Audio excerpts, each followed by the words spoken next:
Welcome to Wager Talk TV. I am Kelly Stewart at Kelly in Vegas on Twitter. I'm joined by the number 1 and number 2 golf handicappers at Wager Talk, Andy Lang at Bump Sports and Nick Borrman at Borrman 00. I said number 1 and number 2, and I didn't list why, because you two have been battling back and forth. You love to see it. So props to you guys for kicking ass in the golf world. Nick, I'm going to start with you. I want to talk about stats and odds and things that you're looking at to figure out the best outright play, right? This is an elusive thing to me. I've only ever hit one outright golf winner. I prefer to do the head-to-heads, which we'll get into later, but tell me what goes into picking an outright winner in a golf tournament. Yeah, you hit it on the head, Kelly. Outright market is definitely the hardest one to hit. You can go several weeks, months even, without a win. So bankroll management is obviously key when you're trying to figure out this market. You're certainly not going to be betting big bankroll on any one play. Instead, what I like to do is take a normal bet size, maybe 3 to 4% of bankroll, and split that up between 3 to 4 guys. So maybe 1% on each guy on an outright. And sometimes if I go down to the way low 100 to 1 or higher range, I'll reduce that to 0.5%. So you really got to be careful with how much you're going to wager on these, because they're not going to hit. They're not going to come through very often. You're going to go several tournaments without a winner.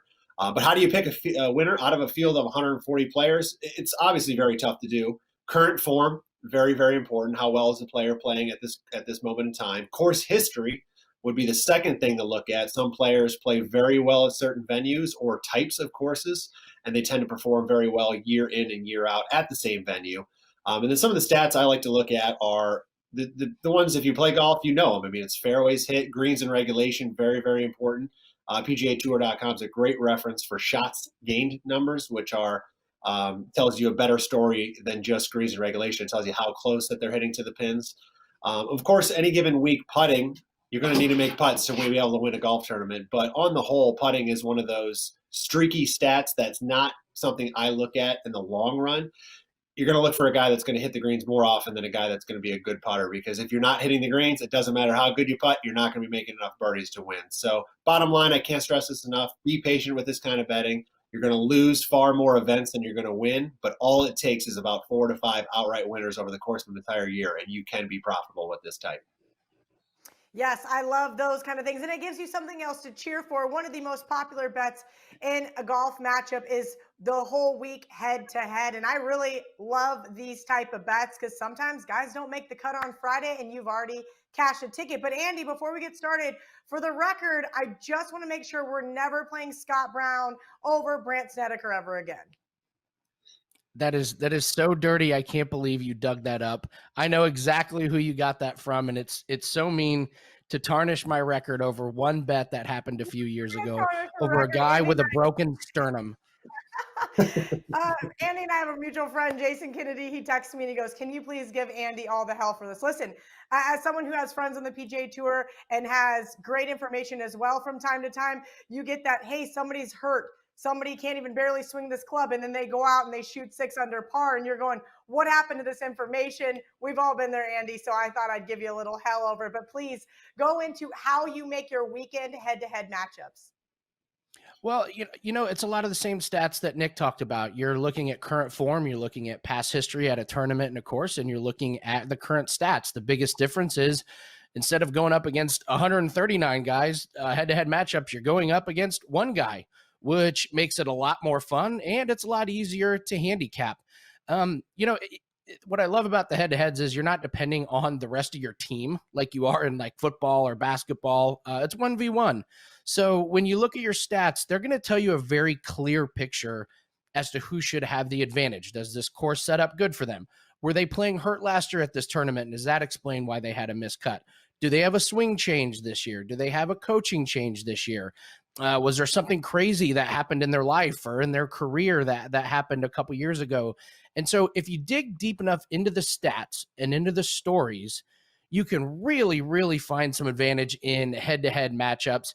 It's by far my most favorite thing to bet, and it's one of the most profitable things I have in my gambling portfolio, full tournament golf head-to-heads.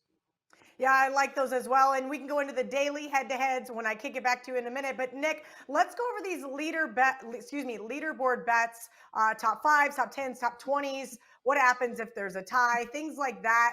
These are really starting to become increasingly popular. I've seen with the sports books on the East Coast. Yeah, they're another strategy similar to outright bets as far as trying to find guys that you think are going to play well any given week. But you're going to hit these far more often than you would at a straight outright bet.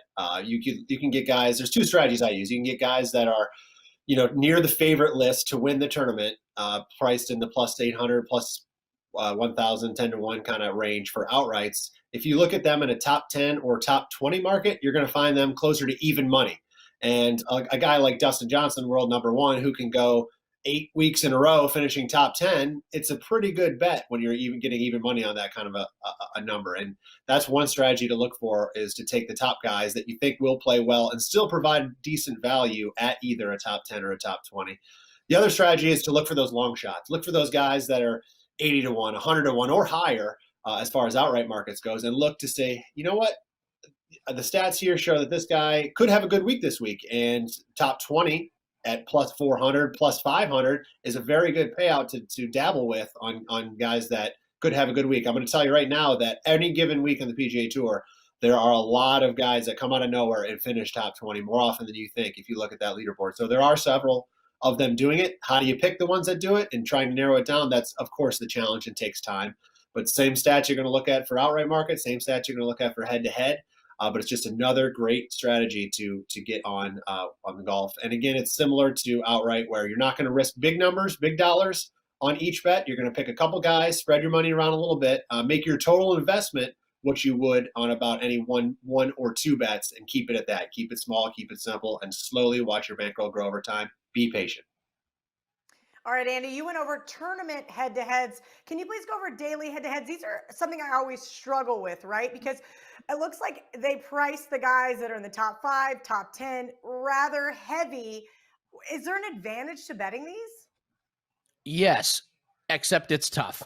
So these are daily head-to-heads that take place over one round, and the books will make their daily head-to-head matchups most of the time based on who's playing in the same group. So Thursday and Friday, the tour assigns tee times, and your daily head-to-heads will mostly be based on that. Saturday and Sunday, the groups are now organized by score. So your daily head-to-heads will feature golfers with the same or very similar scores.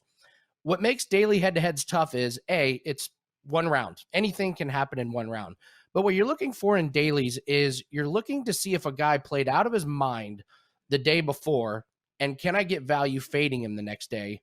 Or do we have a guy that played great, hit all of his greens in regulation, hit almost every fairway, and just couldn't get a putt to fall? He should have had a much lower score. So I'm going to come back and bet on that guy and support him the next day. So it's a completely different way to handicap. You're looking at stats, and you're looking at guys that are going to regress to the mean in daily head-to-heads. They're a lot of fun because you're only following two guys for one round of golf. There's a lot of volatility there. It works both ways, though. You can get a guy that plays really bad one day and then good one day, then bad the other. They're a lot of fun. I don't do a lot of them because they're a little bit more risky, but there's certainly value in them. Awesome. Thank you, Andy Lang at Bum Sports. Thank you, Nick Borrman at Borman00. Number 1 and number 2 golf handicappers over at Wager Talk. Make sure you guys head to wagertalk.com and check out both of their selections.